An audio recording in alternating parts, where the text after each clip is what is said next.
¿Cuál es su sensación? Decíamos con los compañeros hace un rato, bueno, usted ha tenido con Raúl Sendic una relación personal, no solo porque Unidad Popular estuvo en el Frente Amplio, sino porque pertenecieron al mismo sector, estaban muy unidos. Recuerdo verlos juntos. ¿Puede ser año 2004? Sí. ¿Está bien que así? Sí, desde el 81, 82 hasta el 2004 compartimos con Raúl la militancia en el 26 de marzo. Después del triunfo del Frente Amplio se generaron diferencias que terminaron con la ruptura de Raúl con el 26 y tomó el camino que termina... no termina, que ayer tiene digamos, una definición trascendente con el pedido de procesamiento por parte del fiscal Pacheco. Y tal vez que este capítulo de ayer marca la diferencia de caminos que se tomaron, ¿no? Nosotros peleando, como siempre, por nuestros sueños y en el marco de un concepto de la sociedad, del país, de la vida. Y bueno, digamos que Raúl caminó por otro sendero y obviamente cambiando esencialmente su manera de ser, de ver y de actuar en la realidad. Y respecto al proyecto, bueno, de vivienda popular, primero empecemos de pronto por lo que se suele decir por el principio. ¿Cuál es la idea, el cerno del proyecto? Se sabe que en el Uruguay hay un déficit importante de vivienda para mucha gente. Mucho se ha dicho que aquellos que pueden contraer, aquellos que están mejor económicamente pueden sacar un préstamo bancario, aquellos que no tienen recursos pueden ir a la Agencia Nacional de Vivienda y conseguir determinados subsidios, pero que hay todo un público, toda una cantidad de ciudadanos en el medio, de gente joven, de gente trabajadora, de profesionales también, que no acceden ni al préstamo bancario ni al subsidio de la Agencia Nacional de Vivienda. Sí, el origen de este proyecto tiene dos fundamentos. Primero, que es parte del programa de la Unidad Popular. En nuestro programa el tema de vivienda ocupa un lugar central y lo ocupa a partir de que lo consideramos un derecho humano esencial, un derecho constitucional, como dice el proyecto, y que hay una realidad en el Uruguay, yo diría un déficit endémico en materia habitacional, que no arranca ahora, que viene de décadas atrás. Siendo que Uruguay, desde 1968, tuvo una ley que fue referencia para América Latina y el mundo, la Ley Nacional de Vivienda, que surge de la inspiración del entonces senador Juan Pablo Terra, que tuvo debate parlamentario y si no recuerdo mal, más que recuerdo, si no estoy mal informado, tuvo una aprobación unánime del Parlamento, o casi unánime. Fue un salto en calidad en materia de políticas de vivienda y de esa época tenemos, bueno, todo lo que la institucionalización del cooperativismo de vivienda, la creación del Fondo Nacional de Vivienda, y bueno, y todavía que viajando por Uruguay vamos a ver los bloques de vivienda construidos por el FNB o por INVE hubo políticas de vivienda. Después vino la dictadura, el neoliberalismo y deshizo el banco hipotecario, sacó al Estado como el principal inversor en materia de política de vivienda con interés social, ¿no? Porque quien tiene un sueldo de 200.000 pesos, sí, lo que decíamos, ¿no? Quien es propietario, no va a ir al banco hipotecario, se va a un banco privado a hacer negocio, pero acá el problema está para los trabajadores, para quienes tienen bajos o medianos ingresos. No entran en ninguno de los planes que hoy existen, porque se dijo en el debate, se dijeron tantas falsedades, yo creo que algunos ni leyeron el proyecto. Decir que este proyecto desconoce el cooperativismo de vivienda es no haber leído el proyecto. En el artículo 2 planteamos declarar de interés nacional las políticas de vivienda que tienen que ver con los subsidios, que tienen que ver con la autoconstrucción y con el cooperativismo de vivienda por ayuda mutua. Está escrito. ¿Cómo van a decir que desconocemos el cooperativismo? Se dijo que esta ley desconocía a Las leyes anteriores, ¿en qué parte las desconoce? Lo que nosotros planteamos es crear una nueva herramienta que no existe, porque si no, no habría gente sin vivienda. Si estuviéramos todas las herramientas completas, últimamente se desarrolló el gran proyecto de viviendas de interés social. Hay un reconocimiento oficial de que fracasó ese plan. Se embolsaron 900 millones de dólares de subsidio a los grandes empresarios y la gente quedó mirando por la ventana. Cuotas inaccesibles para un trabajador común. Incluso con algún profesional de ingresos bajos, pongo el casos familiares que tengo cerca. Entonces, ahora, una nueva herramienta para completar las políticas de vivienda. No va contra nada. A ver, se dijo esto es contra el gobierno y contra el ministerio. No, no va contra nada. Ahora, Rubio, escuché que ese déficit se podría resolver en unos 8 años si se pone algo así como entre 400 y 500 millones de dólares, que podría no ser tanto dinero. Bueno, yo creo que sin duda, con esa inversión en 7, 8 años, el déficit se apaña. Ahí está, pero ahora eso pone sobre la mesa otra discusión, y es cómo se distribuyen, porque ahí quería un poco llegar, cómo se distribuyen los recursos públicos. Y a mí me consta que usted ha dado entrevistas, ha hablado del tren de UPM, pero por ejemplo, llama la atención que nunca se mencione algo que el gobierno ha planteado como es la reforma de la caja militar, que desde la oposición, por lo menos el proyecto que planteó el gobierno, no se ha querido votar. Y yo le pregunto a usted, ¿qué es lo que ha pasado? Porque es que en el caso de la Unidad Popular, ese proyecto que podría rever ese déficit que está asumiendo el Estado, se podría ir resolviendo, no para hacerlo de un día para el otro, sino de forma gradual, con impuestos y con reforma, como se hizo con otras cajas.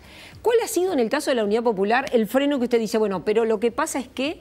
No, pero que hay dos temas distintos. La reforma de la caja militar no solamente que estamos dispuestos a apoyarla, la reclamamos. Queremos impulsar una reforma a fondo de la caja militar y junto con eso una reforma de la ley orgánica militar. Hay que, vayamos a Licandro, inspirador de lo que es la política militar nuestra. Hay que transformar ¿Y por qué, un ejército... ¿por qué no se ha votado el impuesto que es lo que ha planteado? Ahí vamos por otros tantos. Impuesto a las jubilaciones. Se pone como ejemplo la caja bancaria. Eso fue un acuerdo de AEBU con las autoridades del momento. Si hubiera estado yo en el Parlamento y si yo iba a votarla, votaba en contra. No admitimos impuesto a las jubilaciones porque es inconstitucional. Y en este caso, el impuesto a las jubilaciones militares era la antesala de lo que se va a venir ahora, que es la reforma de la seguridad social quitando derechos a los trabajadores. Entonces decimos, impuesto a las jubilaciones de nadie.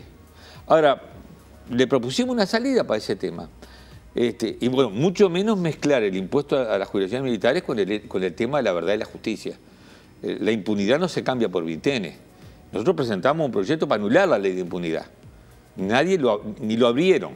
Entonces, aquí... Usted dice, nosotros no votamos impuestos a las jubilaciones militares, general, aunque sean las jubilaciones de privilegio. Bueno, pero ahí tenemos una solución y se la propusimos al gobierno.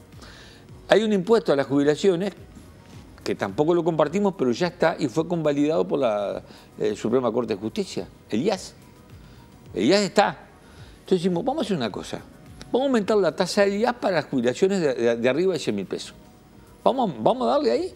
Y ahí caen todos los militares con jubilaciones de privilegio. Pero no creamos un nuevo impuesto, ya está. Claro, vamos a tocar otras jubilaciones, las de los ministros de la dictadura o de los ministros de la democracia. Y usted dice el gobierno no ha querido. Ni hablar. Pero mire que lo he planteado en la bancada, se lo he planteado a los coordinadores, lo he planteado públicamente. Es un camino, es una solución. Ahí vamos a tocar las jubilaciones militares de privilegio sin crear un nuevo impuesto y tocamos otras jubilaciones que también son de privilegio.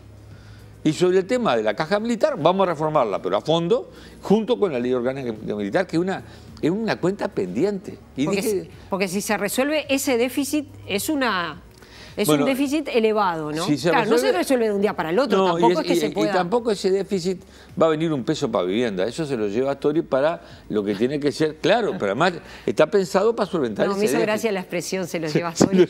No, mire, ¿qué quiere que le diga? El ministro anda con la canasta. No, de ahí no va a salir, porque va a ir a enjugar el déficit que tienen hoy, la caja de... Lo que saque de allí va para ahí. Que ahí también hay un déficit. Si el IAS que se le cobra hoy a los militares fuera para la caja militar, el déficit sería menor. Lo que pasa es que Rentas Generales tiene una aspiradora tremenda, ¿verdad? Entonces, impuesto a las jubilaciones ninguno, nuevo ninguno, es inconstitucional.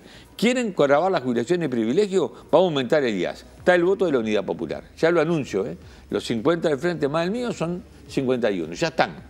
Vamos a darle por ahí. Pero ahí sacamos recursos para vivienda, para la educación, porque después que no haya recursos para vivienda, esto es un tema de voluntad política. Es un tema de voluntad política. A nosotros, ustedes votaron, ahora al Frente Amplio se sumó Bordaberry a decir que no votaría el proyecto porque no tiene financiamiento, hay una identidad de criterio. Pero el financiamiento, ¿quién lo define? ¿El Parlamento? No, el Poder Ejecutivo. El Poder Ejecutivo. Yo no le puedo decir al Poder Ejecutivo gastar tanto. Le puedo sugerir de dónde gastar.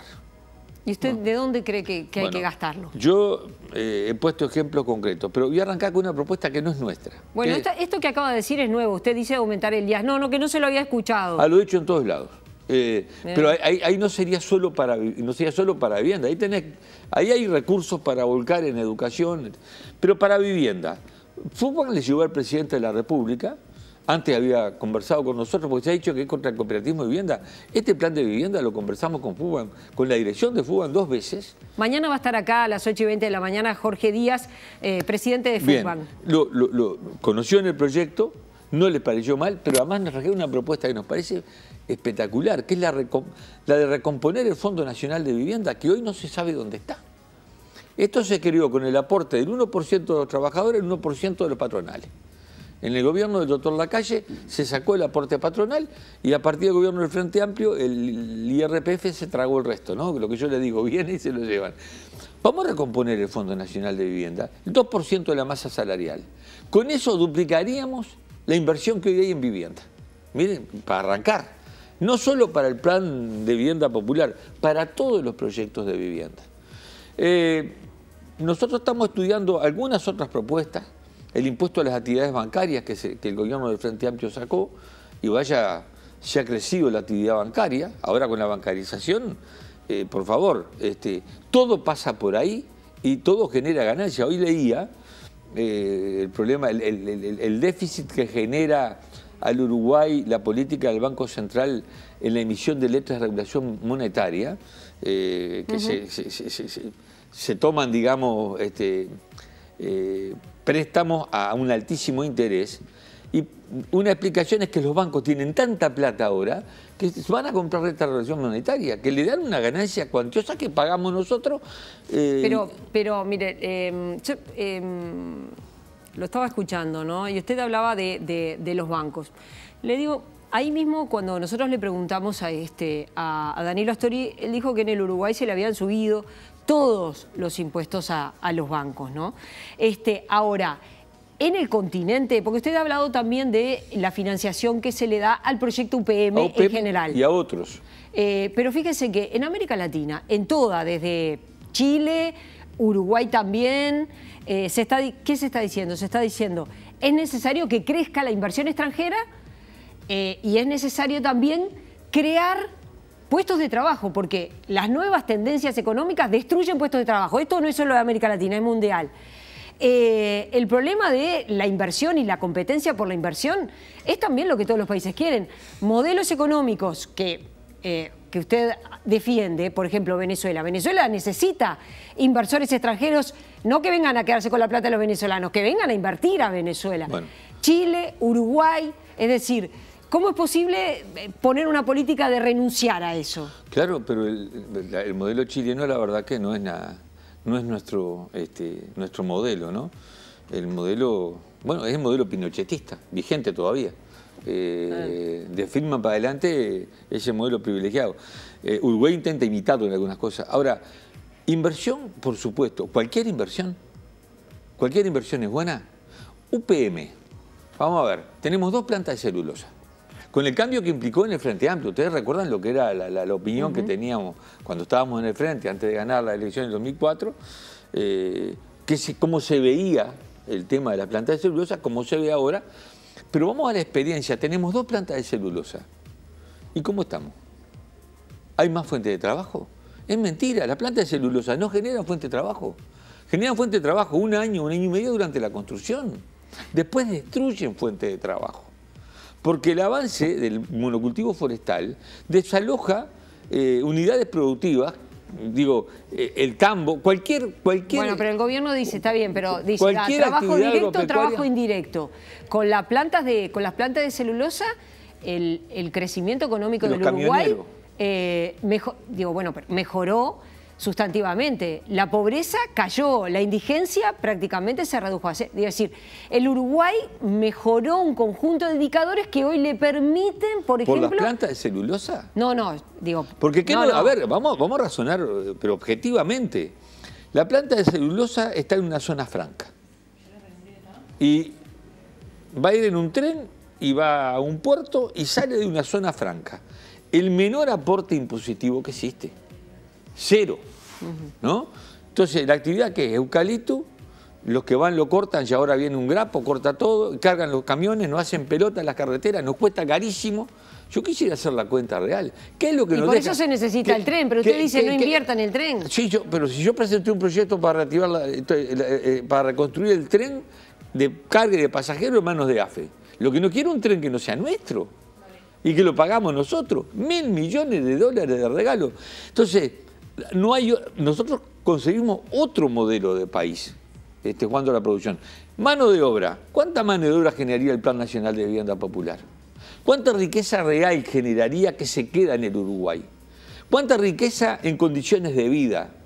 En mejor convivencia social. Y si el propietario de esa vivienda que se le entrega no puede pagar, ¿qué pasa? El 10% del ingreso siempre lo va a poder pagar, porque va a ser el 10% del ingreso que tenga. ¿Y si no se le queda la vivienda al Estado? No, nosotros prevemos que si el hombre pierde el trabajo, la mujer pierde el trabajo, durante el tiempo que está sin trabajo no paga y estira el plazo de pago al final por el tiempo que estuvo sin pagar. Se declara inembargable la vivienda. Es un derecho humano. Entonces, si usted al que pierde el trabajo además le quita la vivienda, que regálele el acuerdo que se ahorque. Porque, digo, vamos a jugar. ¿Es la ley del mercado o la ley de una sociedad que apostamos a la justicia, a la igualdad y a la convivencia? Y sobre la cifra de la distribución de la riqueza, yo recomiendo leer el estudio de los economistas Vigorito y 2 más de la Facultad de Ciencias Económicas, donde habla de la concentración de la riqueza. De la concentración de la riqueza. El 0,01% de la población creo que está en el 10% de la riqueza acumulada. El 10% de la población, 60% de la riqueza. A nivel de capacidad de compra de los salarios, creo que estamos a la altura del 69 más o menos. El problema es que, bueno, esta es una discusión... las cifras son complicadas. Las cifras son complicadas y sobre todo que es una discusión de muy largo aliento y de repente de traer a otro legislador y que usted polemice respecto al lugar del Estado. Porque también es cierto que los países que no tienen inversión, que no consiguen inversión y que además también reciben el boicot del capital que se les va para afuera, esos países están muy mal económicamente. No, sí, pero el problema es que... A ver, Venezuela es un ejemplo, Cuba es un ejemplo. Le menciono a Cuba y Venezuela porque sé que tanto dentro del Frente Amplio son países que son defendidos y usted también los defiende, pero son países que se le retiran los capitales, se le retira la inversión extranjera y con solo la plata del Estado venezolano o cubano se mueren de hambre. Claro, pero ahí hay una opción de vida, ¿verdad? Y ahí vamos a Artigas, para irnos a nuestras raíces. Vamos a elegir qué sociedad queremos y en qué queremos estar insertos. Y la soberanía, la libertad y la dignidad a veces exige sacrificio. Entonces, nosotros no estamos proponiendo una villa de rosas de la noche a la mañana. Decimos, vamos a construir una nueva sociedad, con justicia, con igualdad, con dignidad, porque en este camino, donde tuvimos una etapa de relativa facilidad económica por todo lo que se ha dicho, ¿verdad? El viento de cola, todo lo demás. Ahora empezamos a vivir las dificultades que esto implica, la reversión, el ser totalmente dependiente de las condiciones externas. Ahora, en el marco incluso de esa bonanza, ¿qué sociedad construimos? ¿Cuál? ¿En qué estamos? Estábamos hablando de las mujeres de negro, pero podríamos hablar de la violencia Casaballe, podríamos hablar de una sociedad individualista, consumista, inmersa en este modelo que es el que queremos cambiar. El plan de vivienda popular, obviamente, sobre fundamentos ideológicos distintos, propone otro modelo. Y le quiero decir una cosa, porque la crítica que hizo el Frente Amplio en sala no tiene nada que ver con el debate que dimos en comisión. Si usted lee las actas, va a ver que los legisladores del Frente que votaron en contra rescataban las coincidencias ideológicas de fondo con el proyecto nuestro. Después vino un libreto armado que fue lamentable, falso, con cosas que no eran ciertas. Decir que estábamos extendiendo la mancha urbana, no leyeron el proyecto. Estamos hablando de la expropiación de terrenos vacíos, improductivos, del Estado. Sí, la expropiación que la oposición no se lo llevó eso. No. El capítulo de la expropiación está íntegro porque además es una potestad del Estado. Lo que la oposición nos sacó, también eso es falso, sacó un capítulo donde nosotros decíamos prioridades en la expropiación. Decía, poníamos primero a la persona física de tal característica, las extranjeras, tal. Pero el artículo 12 está íntegro. Y el Estado tiene todo el derecho a expropiar, está por ley, no lo puede sacar, esta ley no se lo puede sacar, está. Y así va y el fundamento del proyecto es la expropiación de los terrenos que están improductivos y vacíos. Este tema va a seguir porque ahora ingresa al Senado de la República. Acá va a haber que trabajar mucho. Yo quiero destacar una cuestión. ¿Por qué este proyecto llegó a aprobarse en la Cámara de Diputados?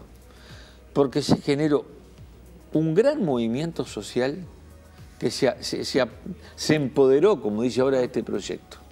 Las barras llenas el otro día, Ana María, como hacía años no había en el Palacio Legislativo. Gente afuera. Y no la trajimos en ómnibus ni en camiones porque no tenemos los recursos. Gente que vino de Tacuarembó, de Paysandú, de San José, de Colonia. Gente humilde.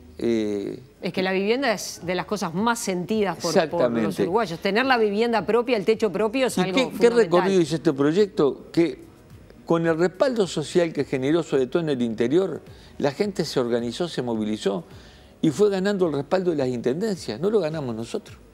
Fueron el movimiento social, 6, 7 departamentos lo declararon de interés departamental a este proyecto.